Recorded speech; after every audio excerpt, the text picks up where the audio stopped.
أعوذ بالله من الشيطان الرجيم. بسم الله الرحمن الرحيم. الحمد لله الذي أنزل على عبده الكتاب ولم يجعل له عوجا قيما لينذر بأسا شديدا من لدنه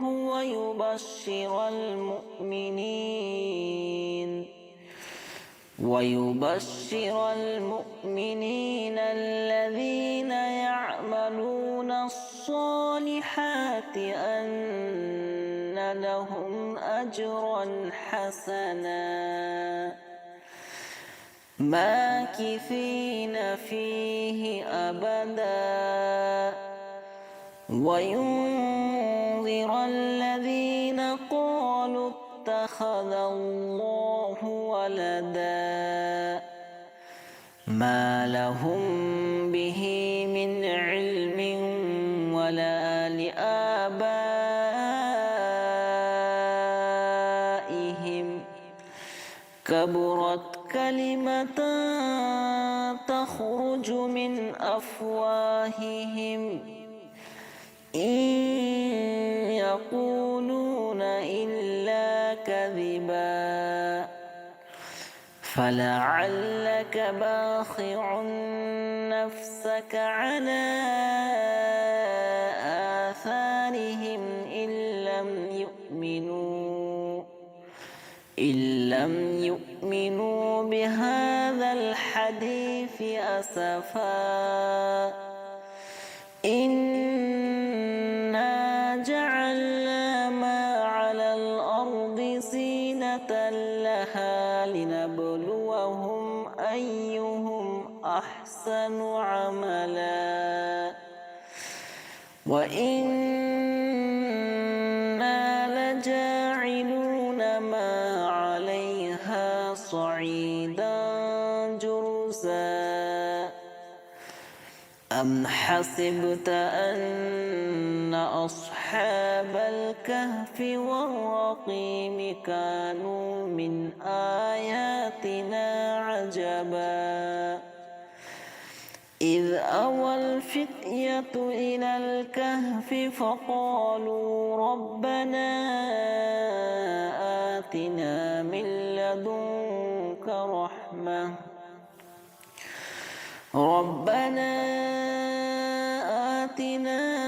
لدنك رحمة وهيئ لنا من أمرنا رشدا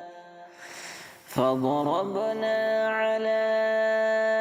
آذانهم في الكهف سنين عددا ثم بعثناهم لنعلم أي الحزبين أحصى لما لبثوا أمدا نحن نقص عليك نبأهم بالحق إنهم فتية آمنوا بربهم وزدناهم هدى وربطنا على قلوبهم إذ قاموا فقالوا ربنا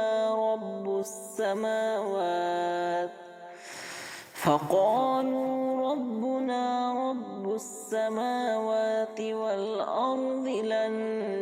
ندعو من دونه إلها لقد قلنا إذا شططا هؤلاء قوم اتخذوا من دونه آلهة لولا يأتون عليهم بسلطان بين فمن أظلم ممن افترى على الله كذبا وإذ اعتزلتموهم وما يعبدون إلا الله فأووا إلى الكهف ينشر لكم ربكم من رحمته ويهيئ لكم من أمركم مرفقا وترى الشمس إذا طلعت تزاور عن كهفهم ذات اليمين وإذا غربت تقرضهم ذات الشمال وهم في فجوة منه ذلك من آيات الله من يهد الله فهو المهتد ومن يضلل فلن تجد له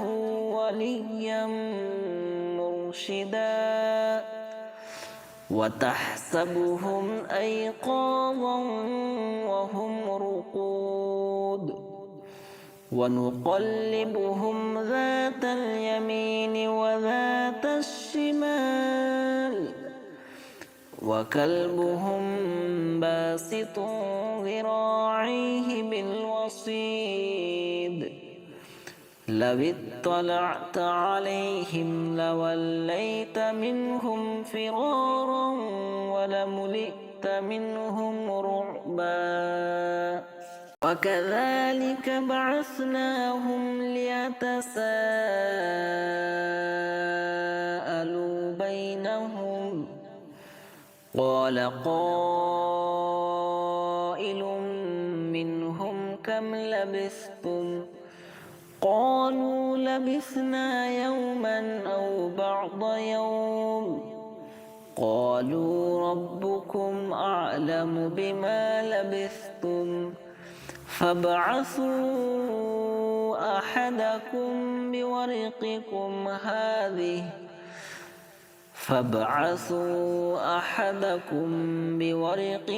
هذه إلى المدينة فلينظر أيها أزكى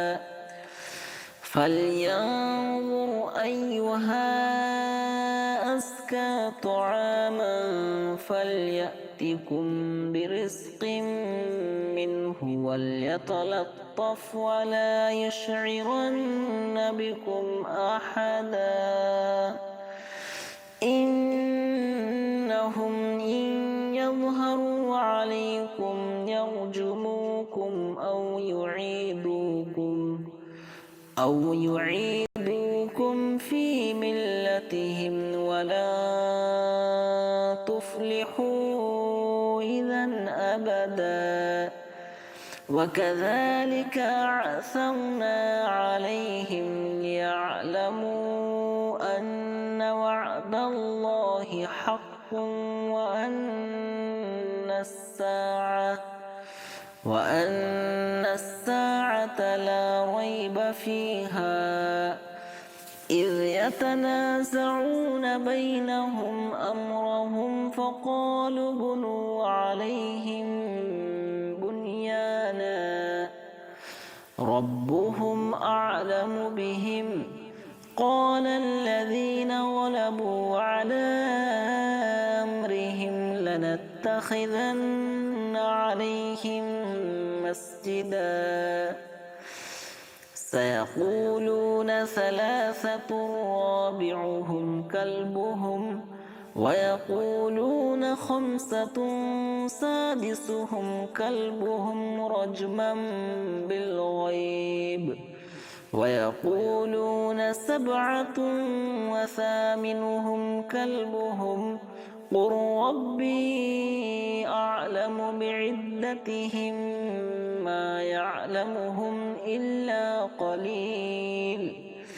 فلا تمار فيهم إلا مراء ظاهرا خيرا ولا تستفت فيهم منهم أحدا